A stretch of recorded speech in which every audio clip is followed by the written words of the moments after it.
Assalamualaikum warahmatullahi wabarakatuh. Perkenalkan, nama saya Muhammad Farhan Aditama dengan NIM 240601201207175 akan mempresentasikan tugas individu komputasi lunak dengan judul penerapan sistem inferensi fusi dalam pemilihan jurusan IPA sekolah menengah atas menggunakan metode Mamdani. Oke. Nah, ini adalah nama dan NIM saya. Dan kita akan beralih ke latar belakang dari tugas saya. Pemilihan jurusan yang sesuai dengan kemampuan merupakan hal yang penting bagi calon siswa yang akan mendaftar di sekolah menengah atas. Pemilihan jurusan harus disesuaikan dengan minat dan bakat yang dimiliki oleh setiap calon siswa. Pemilihan jurusan yang tepat akan membantu calon siswa untuk berkomitmen dalam menjalankan pendidikannya hingga lulus.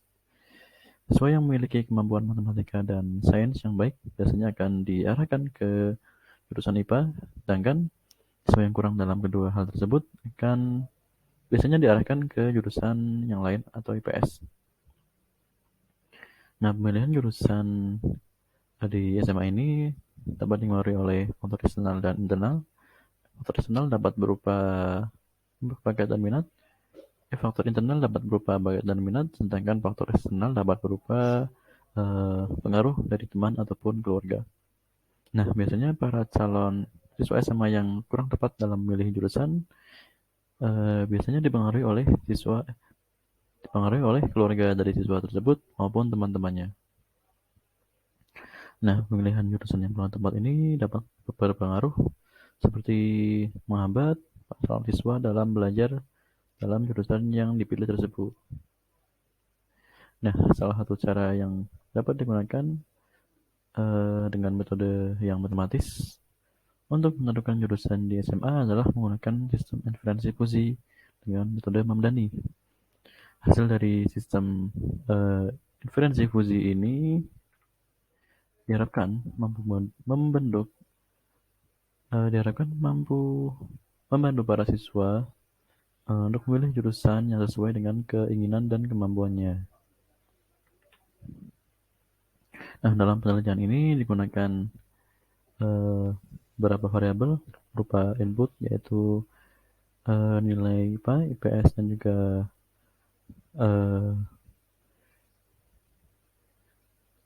matematika, dan juga variabel output berupa rekomendasi pada jurusan IPA.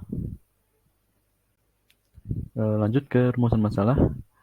Pada rumusan masalah ini saya menentukan dua, yaitu yang pertama, bagaimana penerapan sistem inferensi fusi metode Mamdani dalam menentukan seorang siswa direkomendasikan memilih jurusan IPA pada sekolah menengah atas. Yang kedua adalah apakah penerapan sistem inferensi fusi metode Mamdani untuk menentukan jurusan IPA bagi calon siswa-siswi sekolah menengah atas dapat menghasilkan keluaran yang tepat. Nah, kita akan beralih ke hasil dan juga pembahasan. Yang pertama, metode Mamdani ini menggunakan metode max-min yang dapat menghasilkan output dengan cara seperti ini, yaitu yang pertama, pembentukan himpunan fuzzy. Dalam proses ini, variabel input dan output dibagi menjadi satu atau lebih himpunan fuzzy. Kemudian yang kedua ada falsifikasi. Pada falsifikasi, ada Mamdani menggunakan fungsi implikasi min dan posisi aturan dan inferensi. Inferensi dapat didapatkan dari kumpulan dan korelasi aturan-aturan yang ada, yaitu max, additive, atau probabilistik. Dan diffusifikasi. Dalam proses ini, input pada diffusifikasi diperoleh dari komposisi aturan fuzzy. Outputnya berupa nilai tegas. Dan metode diffusifikasi yang dapat digunakan antara lain metode centroid atau metode mean of maximum. Kemudian kita akan beralih ke variabel dan fungsi yang digunakan, yaitu ada nilai matematika, IPA, dan IPS. Kemudian variabel output berupa jurusan IPA dengan semesta pembicaraan dalam range 0 sampai 100.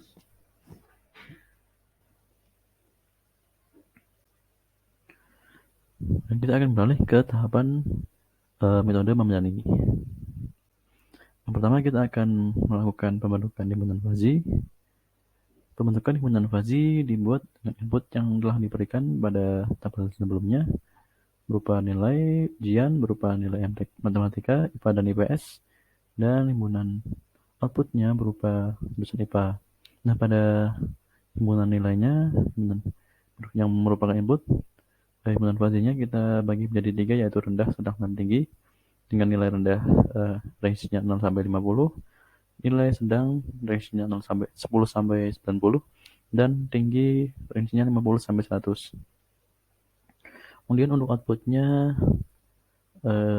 jika tidak direkomendasikan 0 sampai 70 range-nya, kemudian jika direkomendasikan masuk IPA range-nya 30 sampai 100.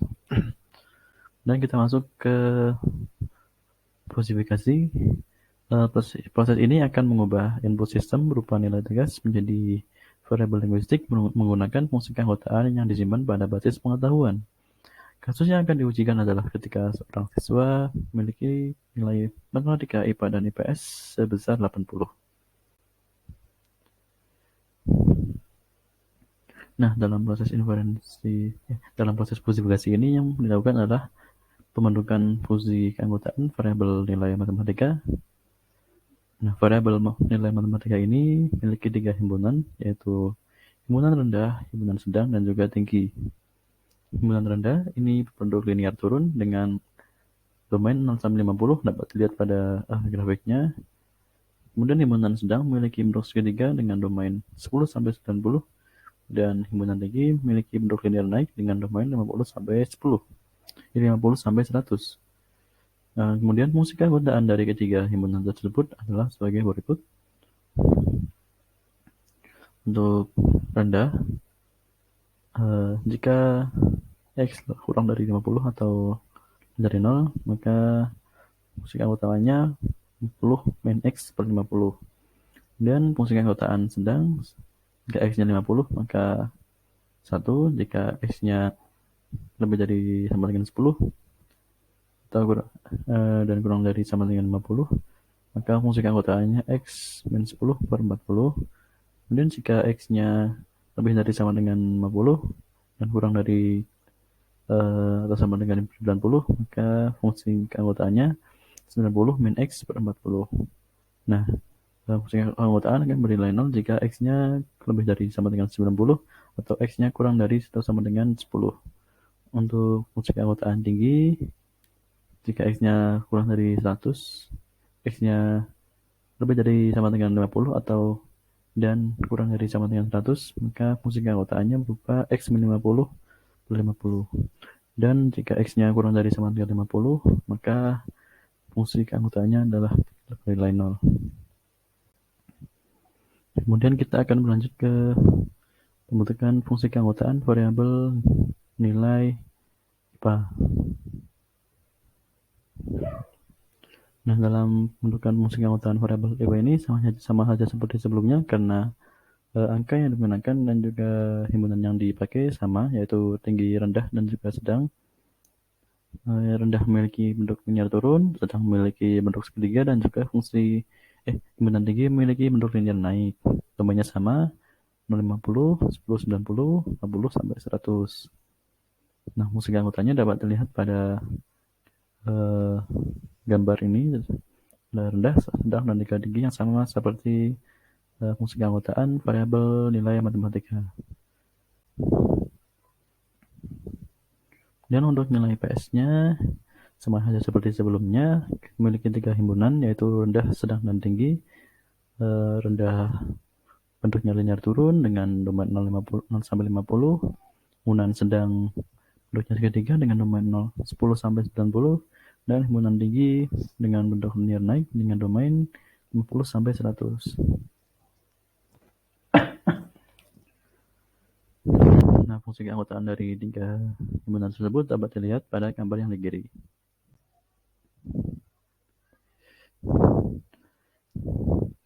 Kemudian kita akan beralih ke variabel output, yaitu jurusan IPA. Variabel outputnya ini memiliki dua himpunan, yaitu tidak dan ya. Tidak berarti tidak direkomendasikan masuk IPA, dan ya untuk direkomendasikan masuk IPA. Himpunan tidak berbentuk linear, turun dengan domain 0 sampai 70. Himpunan ya memiliki bentuk linear naik dengan domain 30 sampai 100. Nah, fungsi keanggotaannya dapat dilihat ada fungsi keanggotaan tidak dan juga ya. Untuk fungsi keanggotaan tidak, jika x-nya kurang dari sama dengan 70 atau dan lebih dari sama dengan 0, maka fungsi keanggotaannya 70 min x per 70. Nah, jika x-nya lebih dari sama dengan 70, maka bernilai 0. Dan untuk fungsi keanggotaan yang ya, jika x-nya kurang dari sama dengan 100 dan lebih dari sama dengan 30, maka fungsi keanggotaannya x min 30 per 70. Dan jika x-nya kurang dari sama dengan 30, maka fungsi keanggotaan bernilai 0. Untuk visualisasi jurusan, IPA dapat dilihat pada gambar di kanan. Nah, kemudian untuk komposisi aturan dan referensinya, dapat terlihat komposisi aturan yang saya berikan. Ada 9 aturan yang saya buat. Yang pertama, jika nilai matematika rendah, nilai IPA rendah, dan nilai IPS sedang, maka tidak direkomendasikan masuk IPA. Kemudian yang kedua, jika nilai matematika rendah, nilai IPA sedang, dan juga nilai IPS-nya tinggi, maka juga tidak direkomendasikan untuk masuk IPA. Nah, kita beralih ke aturan ketiga. Jika nilai matematika rendah, nilai IPA tinggi, dan juga nilai IPS rendah, maka siswa tersebut direkomendasikan untuk masuk IPA. Kemudian seterusnya dari aturan keempat sampai 9 dapat dilihat pada tabel pada gambar. Nah, proses inferensi fuzzy ini adalah proses mengubah input fuzzy menjadi output fuzzy dengan cara mengikuti aturan-aturan yang telah ditetapkan sebelumnya. Dalam proses inferensi ini digunakan aturan min pada pemilihan nilai-nilainya.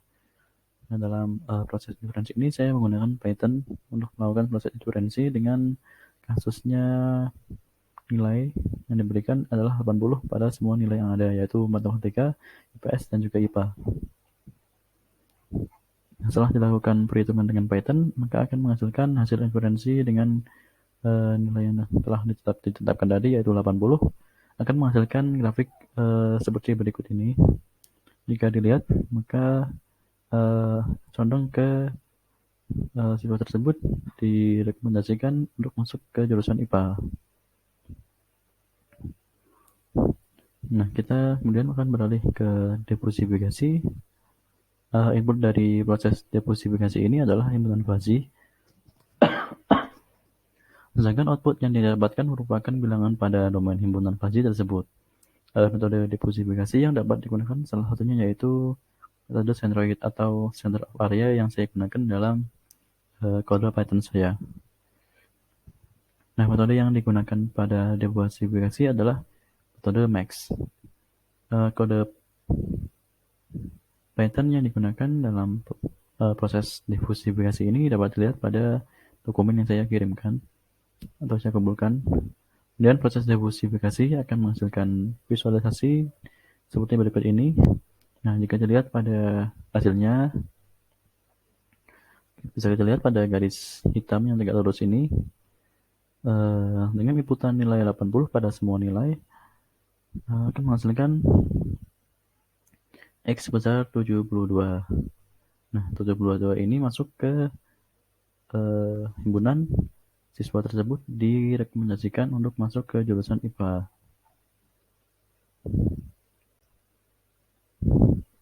Nah, kemudian kesimpulannya, berdasarkan pembahasan yang dilakukan dapat diambil kesimpulan yaitu metode Mamdani dalam sistem inferensi fuzzy dapat digunakan untuk menentukan seorang calon siswa untuk direkomendasikan masuk ke jurusan IPA atau tidak.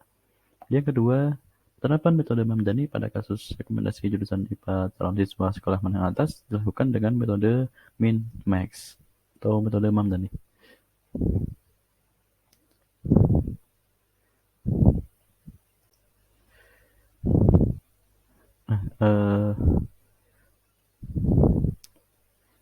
Mungkin cukup dari saya. Terima kasih telah menyimak. Maafkan bila ada kesalahan ataupun kelalaian yang saya lakukan dalam presentasi kali ini. Mohon maaf yang sebesar-besarnya. Wassalamualaikum warahmatullahi wabarakatuh.